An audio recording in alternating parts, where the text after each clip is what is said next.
Amém, igreja? Glória a Deus. Eclesiastes 3, versículo 6 diz assim.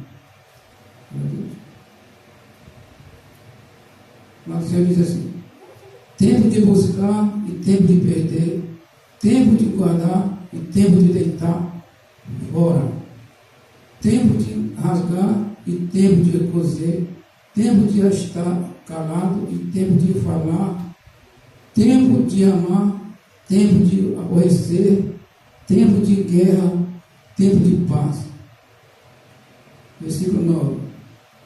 Que vantagem tem o trabalhador naquilo em que trabalha? Amém. Até aqui, poder sentar, ficar à vontade. Glória a Deus. Botei para vocês essa noite. Glória a Deus. Glória a Deus. Glória a Deus. Aleluia a Deus. Igreja, nesta noite, eu quero expressar, eu quero ser participante desta passagem bíblica, falando a respeito desse pregador, desse servo Senhor, de servo Salomão. Glória a Deus, aleluia. A qual Deus usou na época do seu pai, Davi, rei de Israel. Glória a Deus. Mas Deus disse que ele usou esse homem eternamente na terra, no tempo que ele vivia. Aleluia. Para se expressar nesse tom. Olha só a narrativa que esse homem faz através desse livro. Glória a Deus. Aleluia. A palavra de Deus diz que o rei Salomão, aleluia, ele não pediu nada mais do que sabedoria ao Senhor. Para quê? Para exercitar naquilo que futuramente ele iria ser usado pelo Senhor Deus na terra dos viventes. Glória a Deus.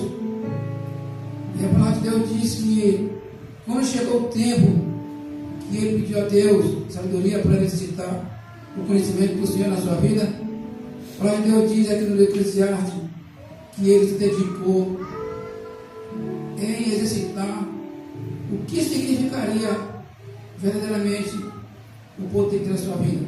No livro de Provérbios, capítulo 1, diz que o princípio da sabedoria é o temor ao Senhor. Agora eu pergunto a minha vida e aos meus irmãos: o que é temer a Deus? É temer a Deus o que Ele pode fazer, o que Ele pode dar para nós, ou o poder de não fazer aquilo que nós desejamos? A palavra de Deus diz aqui, no último versículo 9, que vantagem tem o trabalhador daquilo em que ele trabalha. Mas Deus diz que esse homem de Deus, ele se dedicou em conhecer cada detalhe daquilo que significa a fadiga do seu corpo físico, do dia a dia do trabalhador na terra. Porque nós, igreja, nós somos seres humanos, nós somos pessoas em carne e osso, mas nós temos uma alma, um espírito que necessita do cuidado do Senhor na nossa vida. A palavra de Deus diz que esse homem se dedicou a aprender cada parte no tempo que ele viveu na terra, cada parte da sua vida em aflição naquilo que ele se aplicava. E ele passou a entender, depois de tudo isso, que tudo não passava de uma fadiga do corpo do ser humano na terra. A palavra de Deus diz que ele continua a aprender, entender através da sua sabedoria. Porque eu entendo, através dessa dedicação desse homem de Deus, eu entendo assim, igreja, no tempo de hoje, que o homem, a mulher, o jovem, o adolescente, a criança, o adulto, o ancião, ele se dedica em muitas coisas para seu viver terreno, para seu viver fisicamente, para seu viver espiritualmente, mas ele esquece que um dia ele tem que guardar alguma coisa para herdar aquilo que Deus mandou para mim e para você.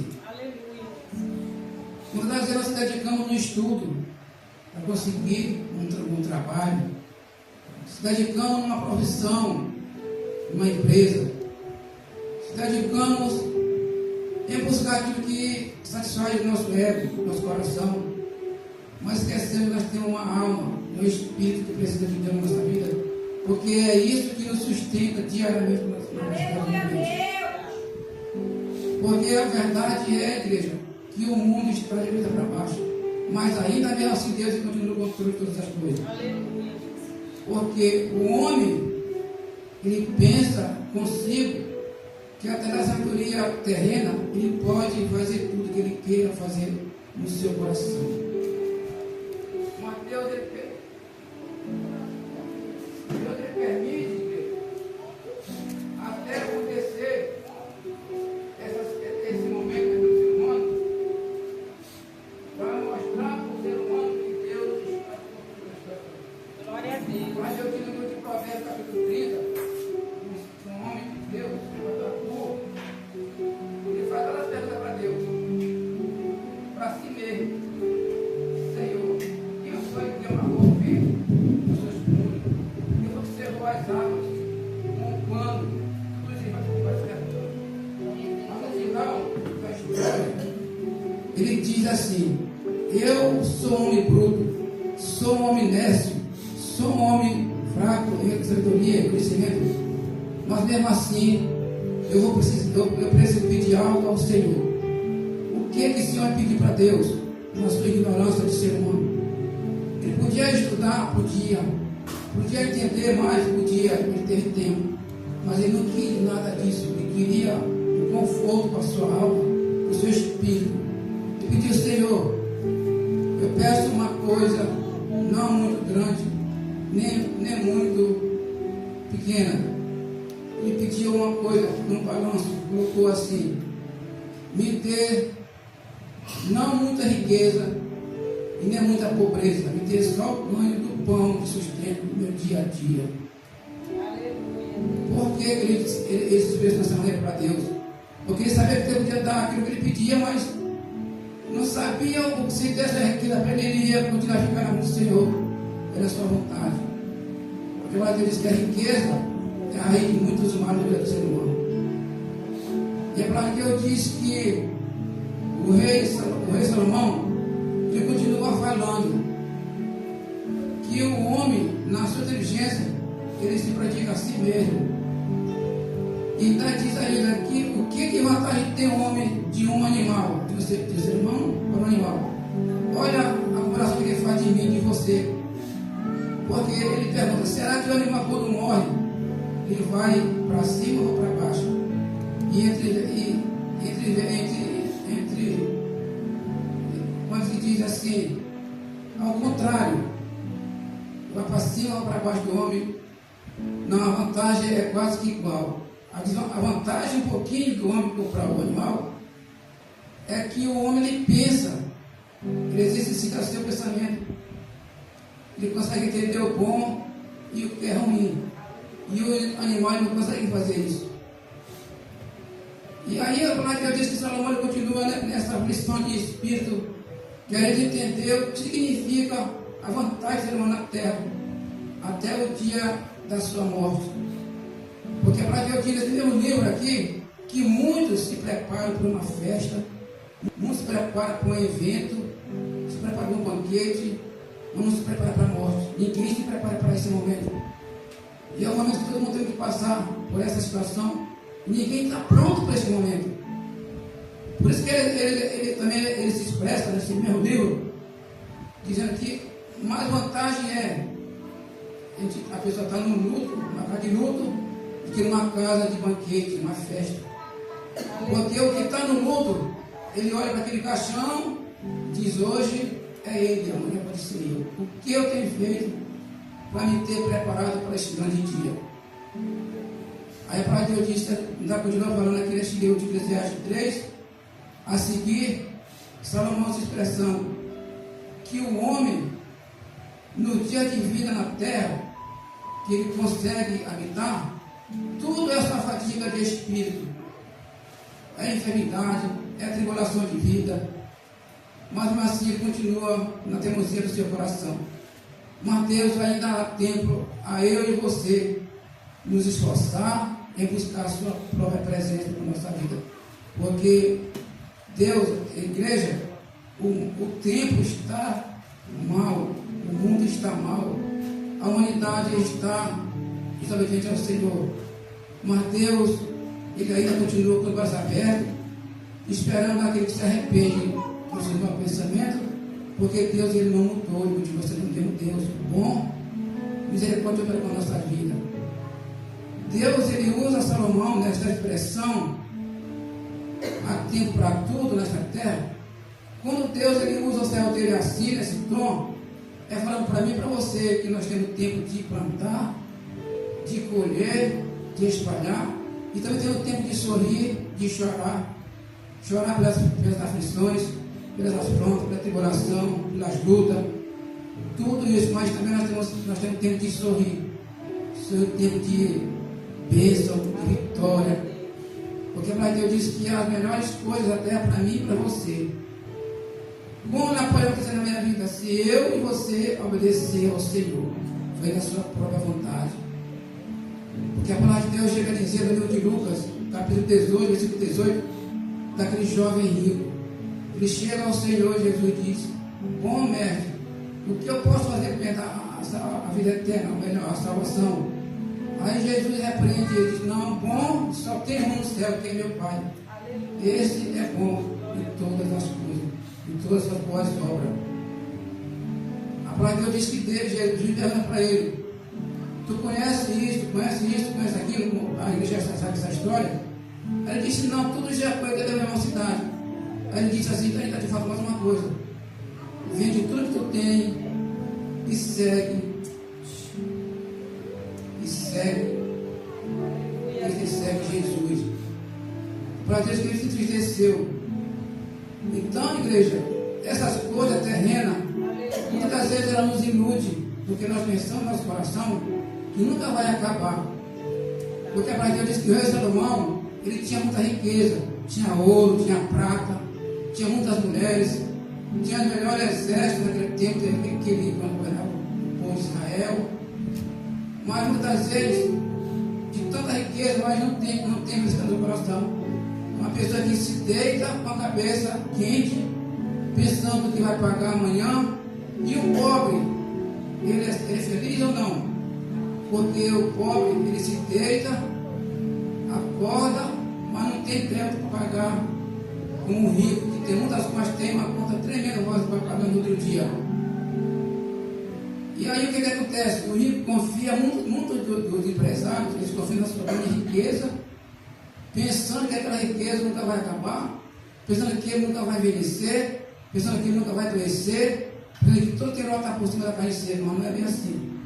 Porque Deus diz assim, que por onde o pobre vai, o rico vai. Você sabe a história do rico e do pobre, do Lázaro? Então nós temos tanto exemplo na Bíblia que Deus nos deixa, que é para que nós não vamos nos perder nesse caminho de Jesus Cristo. Porque muitos pensam que seguir Jesus é aceitar Jesus e ficar do mesmo jeito que quer na sua presença, mas não. Seguir Jesus é carregar a sua própria cruz. Porque a cruz é os mandamentos do Senhor, obedecer ao Senhor, colocar a palavra no seu coração e fazer a sua própria vontade. A palavra de Deus diz, igreja, que Salomão, ele diz assim: eu vi tudo de parecer sol em cima dessa terra. Ele via a aflição daqueles que não tinham consolador. Quem é aquele que não tem consolador? É o povo ímpio, igreja. É o católico que se engana consigo mesmo, faz sua própria vontade. Porque quem tem consolador é eu e você, que mesmo nas nossas fraquezas, mas estamos ali clamando, se humilhando, buscando sua presença. É por isso que para todos nós vamos depender do Senhor Jesus Cristo. Porque nós temos um tempo a contar nesta terra. O que que Deus ele quer dizer para mim e para você nessa palavra, Deus? A palavra desperta para mim e para você. É que nós temos alguma coisa a apresentar ao Senhor. Agora eu pergunto para mim mesmo: o que eu tenho a apresentar, meu Deus? Até aqui nessa idade de 60 anos. E você, jovem, você adolescente, você ancião, que tem preparado para entregar para você estar contando aquele outro dia? Será que muitos vão estar com aquelas 5 virgens que foram pedir o óleo ou transar na marina? Porque a palavra de Deus diz que Jesus ele vai vir no dia que ninguém espera. Não sabe se é meia-noite, não sabe se é pela madrugada, só ser meio-dia, ser pela manhã. Não. Porque a palavra de Deus diz que Deus ele fez tudo isso para os seus próprios fins. Porque você já imaginou se Deus faz tudo isso e diz assim, olha, quando chegar a idade de 50, 40, você vai partir e vem te buscar. Faz tudo até nessa idade. Daí para frente não tem mais que fazer nada. E aí a gente ia fazer só coisa que não agradava o Senhor, porque já sabia que ia morrer. Porque quando Deus chega a dizer na sua palavra que cada um de nós temos que arrastar com a nossa consequência, a nossa salvação é individual. Ninguém pode me salvar, ninguém pode salvar você. É você mesmo que tem que se salvar da salvação. Porque a palavra de Deus diz que o rei Salomão, com toda essa sabedoria, mas no meio da sua história, ele não se afastou do Senhor por um tempo. Ele foi casar com quem? Ele foi casar com a filha de Faraó. Mas mesmo assim Deus continuou com a esperança de salvação da sua alma. Porque nosso Deus ele é assim, nosso Deus ele é ruim como nosso Deus ele é mau. Nosso Deus ele é misericórdia com a nossa vida, porque ele conhece o meu coração e conhece o seu coração. Porque a palavra de Deus diz que muitos confiam em carro, em cavaleiros, mas nós confiamos no Senhor Jesus Cristo. Porque o que se nós temos a presença de Deus na nossa vida? Então, igreja, o que eu quero dizer para você, para mim, através dessa palavra, que se eu estou de pé, é porque Deus me colocou de pé nessa presença. Assim quanto vocês também. Se eu deitei, e você deitou e dormiu, acordou, porque até isso Deus tem esse cuidado comigo e com você. Porque muitos deitam, mas não acordam, porque Deus não permite que eu acorde. Porque o fôlego de vida que eu tenho e você tem, tudo está na mão do Senhor. Aleluia. Então, igreja, a palavra de Deus diz também de um certo homem que foi criado do pó da terra, que nem eu e você, no poder da palavra do Senhor, que quando Deus colocou ele no jardim do Éden, perguntou: onde tu estás? Ele disse: eu ouvi a sua voz soar e me escondi. A palavra de Deus diz: quem te fez tu saber que tu estás aí? Porque será que ele não sabia que ele tinha se escondido? Sabia, porque Deus ele sabe de todas as coisas. Quem são não escondidos do Senhor? Porque eu latei aqui no livro de Provérbios 16, que do coração do homem vem seus pensamentos, seus propósitos, suas causas, suas queixas, seu desejo, da boca de Deus vem para a final da boca do Senhor. Então, se eu quiser fazer alguma coisa e você quiser fazer alguma coisa, coloque Deus na frente, que tudo vai dar certo. O seu propósito, o seu programa no Senhor esta noite, com certeza já está nas suas mãos. Agora, só tem um porém. Tem que ser o tempo do Senhor que está nas suas mãos. Não é no meu tempo, é no seu tempo. Porque eu vou dizer uma coisa para você, porque tudo isso que está acontecendo, tudo está na Bíblia. Muitos têm aceitado Jesus no último dia da sua vida, da sua caminhada. Muitos vêm aceitar Jesus porque estão enfermos da alma, do espírito, do corpo físico. E pensa porque naquele momento que ele não pode fazer mais coisas como que ele é ser humano, e diz: não, hoje eu vou naquela igreja, naquela congregação e vou aceitar Jesus, ele vai me curar. Mas não é assim, porque vai ter aqui no livro de Lucas 18, tinha um leproso. Ele chegou e disse para Jesus: se quiser, pode me curar. Jesus podia curar ele antes, podia sim, mas Jesus queria ver da boca dele, do coração dele, porque ninguém pode alcançar uma vitória com o nariz empinado, nem com o coração cheio de mágoa, de rancor, de ódio, não. Tem que alcançar um milagre com o coração quebrantado, coração fiel, confiante ao Senhor. Porque Deus ele conhece tudo na minha vida e na sua vida. Então, igreja, seja quem for que você precisa, eu já coloquei no nome do Senhor, creia que Deus já te mostrou a vitória. Porque Deus ele continua sendo o mesmo Deus do passado, ele nunca mudou. Nós que às vezes mudamos nossas atitudes, nossos propósitos para o Senhor, e não cumprimos nossas palavras que nós colocamos no nome do Senhor. Porque nós, seres humanos, nós somos falhos. Quando nós achamos que nós não conseguimos nada, nós dizemos: Senhor, se o Senhor me der essa vitória, quando chegar na minha mão, a primeira parte vai ser do Senhor. Assim não é assim que acontece comigo nem com você. Porque eu sou falho e você é falho. Porque o nosso pensamento ele não se engana, igreja. Por que Deus chegou para aquela viúva da moeda, da tua moedinha, que ele entregou no dia que aquele escriba e fariseu estavam dando aquela oferta? Eles estavam dando o resto para Jesus mas a viúva deu a última que ela tinha. Então, quem Deus recebeu foi da viúva, porque ela deu a última que ela tinha. Às vezes elas querem dar o resto para Jesus, pensando que Deus sabe de que está fazendo na minha vida e na sua vida.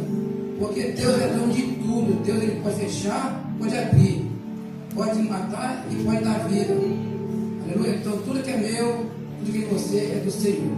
A minha família, a sua família. Nós estamos na mão de Deus. Então vamos lutar com buscar o Senhor de todo o coração, de toda a alma, de todo o espírito. Para que naquele dia nós vamos ser chamados, o Espírito vai levar o Senhor naquele dia. Então, igreja, a palavra do Senhor é uma palavra que desperta também para mim e para você. Que nós devemos ter tempo para tudo. E não temos que nos afatigar do trabalho do dia a dia. Temos que trabalhar, temos sim. Mas temos que tirar um tempinho para adorar o Senhor, para agradecer o que Deus tem feito para a minha vida e para a sua vida. Amém? Até aqui a palavra do Senhor nesta noite. E essa foi a hoje. Entendeu?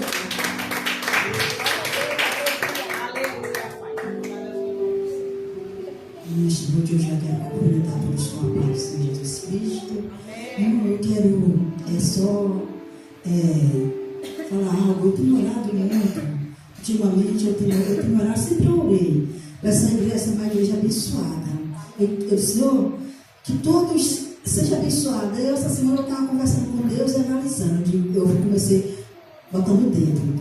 A irmã Maria de Jesus tem a casa, e brevemente está sendo construída a casa dela, eu vou dar vitória para ela. Eu digo, o obreiro Oeste também tem a casa dele, mas a Adriane, a Denise tem, eu fui falando, conversando com Deus, o irmão John tem a casa dele, com a esposa dele, e eu fiquei pensando nisso, Senhor, agora, eu acho que eu preciso orar mais pela espiritual, para além da vida deles espiritual.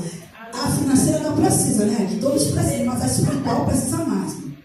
Porque, irmão, nas nossas vidas, nós temos que ter um propósito com Deus. Cada um aqui, se eu perguntar hoje, qual é o teu propósito com Deus? Tu já orou a Deus, já perguntou a Deus, qual é o meu chamado? Porque, irmão, se você não tem direção, você vai para o local. Tem cinco caminhos, para cá, para cá e para cá. Você vai para o local e você não tem direção, qual caminho você vai entrar, qualquer caminho serve, não é verdade? Então nós temos que ter direção, de orar e pedir para Deus, Deus, me mostra qual é o meu chamado. Se eu chamar de louvar, eu vou buscar para aperfeiçoar mais o louvor. Se eu chamar de pregar, eu vou buscar para aperfeiçoar mais a pregação. Eu vou cavar mais fundo. Então, cada um, irmão, de nós, temos que buscar. Deus escolheu a gente de um propósito, de nós ser discípulos. Logo, se eu perguntar, eu observei, estava ali meditando na palavra, não de cabeça baixa, mas estava escutando o testemunho do irmão John, que hoje Deus, né, fez algo na vida dele, né, que ele pregou e Deus ainda honrou ele, né, que Deus deu sabedoria, o Espírito Santo deu sabedoria, né, que intermediário do que o Espírito Santo falou intermédio da vida dele, calou a boca de uma pessoa, né. Então, irmão, vamos nos esforçar mais para fazer algo para Deus. Temos que fazer para nós, como a palavra falou, temos sim, porque nós precisamos, né, trabalhar. Nós não vamos deixar o resto para Deus, vamos nos esforçar para fazer, irmão.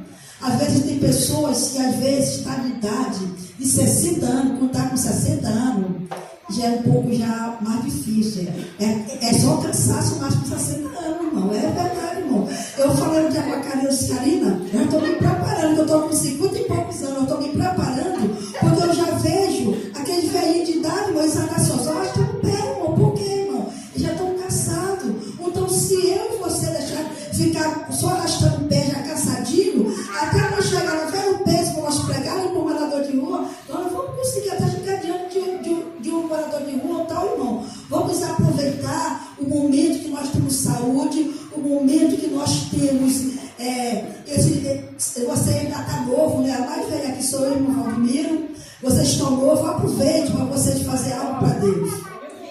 Para naquele grande dia, irmão, quando você chegar diante de Deus, Deus vai dizer para você, naquele momento, bendito do meu Pai, entrar. Agora que você vai entrar para você, ali o quê? Para você cegar com o Pai. Porque você fez coisas para Ele, você pode ser chamado de discípulo. Porque às vezes, irmão, nós queremos ser chamados de discípulo, mas eu estou discipulando o quê? O que você tem discipulado? Que eu posso te dizer aqui que é discípulo de Jesus Cristo. Irmão, é sério. Vamos buscar mais e mais, pode fazer. Hoje eu confesso que eu fiquei muito feliz com Deus. Eu estava aqui de cabeça baixa, mas observando tudo o louvor. Senhor, essa igreja aqui tem tanto talento, né, Senhor? Eu conversando com Deus, eu fico quieto, mas conversando com Deus. Tem tanto talento. Se aperfeiçoasse mais o talento, irmão, ia longe, irmão. É verdade, irmão, porque tem pessoa, irmã Denise, é difícil vir para louvar. E ela louva que é uma bênção. Todos aqui, irmão, louva que é uma bênção. Então, irmão, vamos botar em prática o que Deus nos deu. Não enterra o talento, tá bom? Vamos orar, senão eu falo muito. Vamos orar.